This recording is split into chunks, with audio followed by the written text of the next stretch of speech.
Hong Kong was restless long before the first winds arrived. Everyone knew Ragasa was coming, but nobody knew how bad it would get.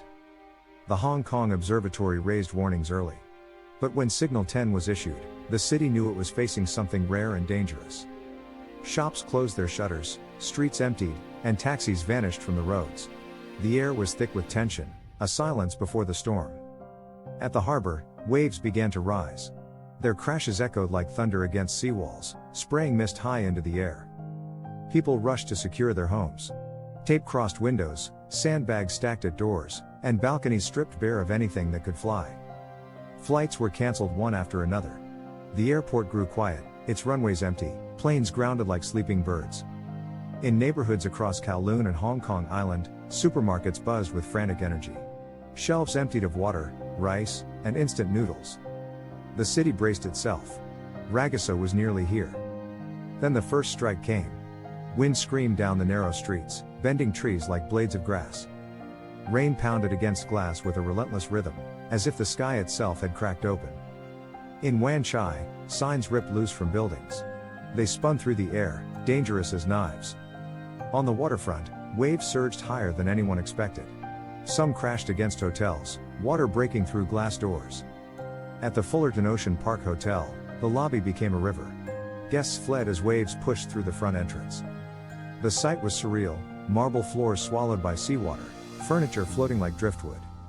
In Tsim Sha Tsui, Nathan Road disappeared beneath rushing floods.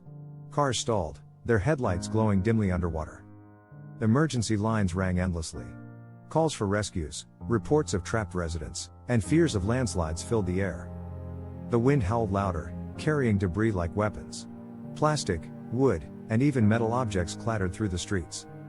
Trees snapped in half, their roots exposed like broken bones. Over 1,000 fell across the territory before the night ended. Some crushed cars, others blocked key roads. Clearing them would take days. In high rises, windows shattered under the pressure. Curtains blew outward, whipping violently into the storm. Families huddled in hallways, away from glass, listening to the roar outside. For hours, the storm refused to weaken. Hong Kong endured its fury, hour after hour under Signal 10. Rainfall reached staggering levels. Some districts recorded nearly 200 millimeters before dawn. Landslides scarred the hillsides. Mud poured into roads, dragging stones, trees, and debris with it. Low-lying areas drowned under floodwater. Shops, restaurants, and ground-floor homes filled to their ceilings. The city's iconic trams stood frozen, tracks submerged and wires swaying in the wind. Across Victoria Harbour, ferries lay idle. The water was too violent, the swells too dangerous for passage. Even the Star Ferry, a symbol of resilience, stayed chained to the dock. At Hong Kong University, students filmed as glass panes shattered across corridors. Their voices trembled but never stopped recording. Videos of destruction spread quickly online. The world was watching Ragasa batter Hong Kong in real time. Electricity flickered, plunging neighborhoods into darkness. Only the flashes of lightning lit the skyline. Cell towers shook, networks strained, yet people clung to their phones. Sharing, warning, hoping for updates. In the middle of it all, rescue workers battled conditions to reach those in need. Ambulances struggled through rising water. Firefighters used ropes to steady themselves against the wind. In Sung Kwan O, a hillside road collapsed.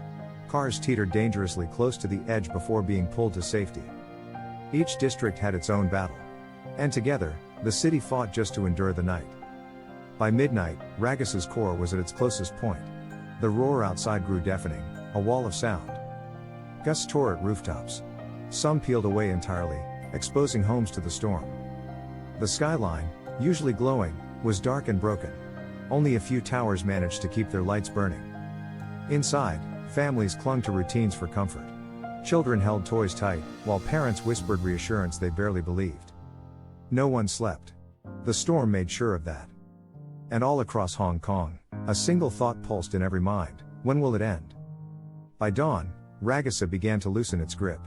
The wind slowed, the rain softened, but the damage was everywhere. The first light revealed streets buried in debris. Branches, broken signs, and shattered glass covered the ground. In Central, office towers stood scarred. Windows cracked, facades dented, and lobbies soaked from leaks that lasted all night. Victoria Harbor was still restless. Waves rolled in heavy and dark, carrying floating debris across the surface. Boats that had broken free now drifted aimlessly. Some crashed against seawalls, others wedged themselves in shallow corners.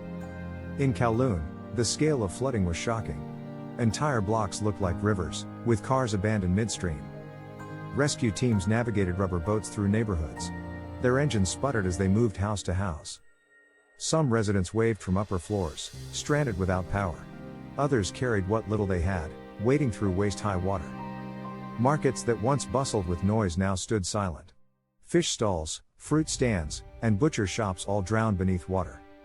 In Aberdeen, fishermen inspected the wreckage of their docks. Boats lay smashed, their nets shredded and useless. Tourist hotspots looked unrecognizable. The Temple Street night market was reduced to twisted stalls and scattered debris.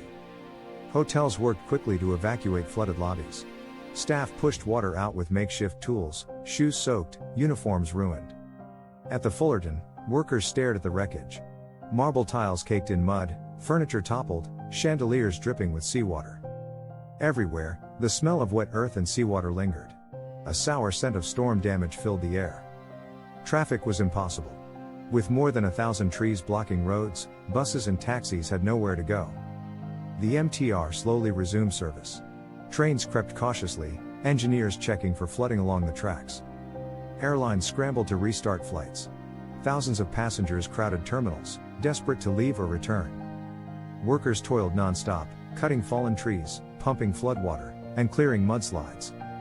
Volunteers joined in, passing buckets, handing out food, helping strangers. The city began to heal itself, piece by piece. But not without scars. Entire families were displaced, their homes unsafe. Some wept quietly as they returned to wrecked apartments. Waterlines stained their walls, belongings ruined. For others, the loss was more personal. A pet missing, a car gone, a lifetime of possessions washed away. Hospitals worked overtime. Dozens injured by falling debris filled emergency rooms. Doctors treated cuts, fractures, and exhaustion. Nurses whispered comfort as storms raged outside their memories.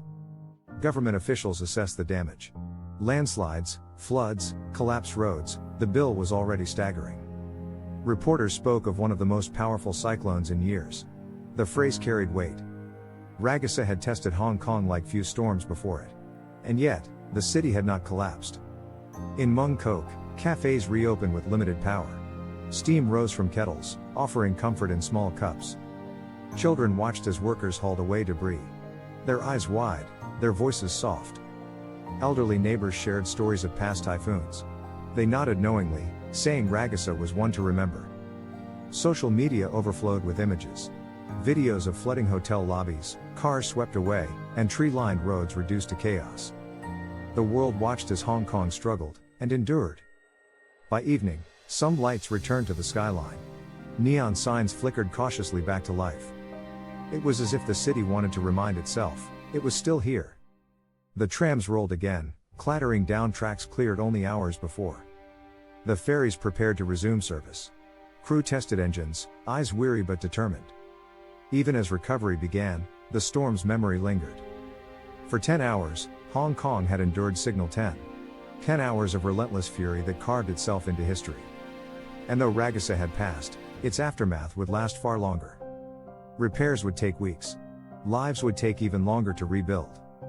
But through it all, Hong Kong showed its resilience. A city tested, but never broken. Neighbors who had never spoken before now shared food. Strangers offered help without hesitation. Resilience was not just in the skyline.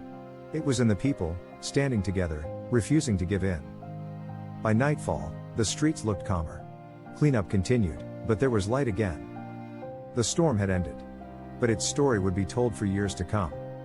Hong Kong had faced Ragasa, and survived.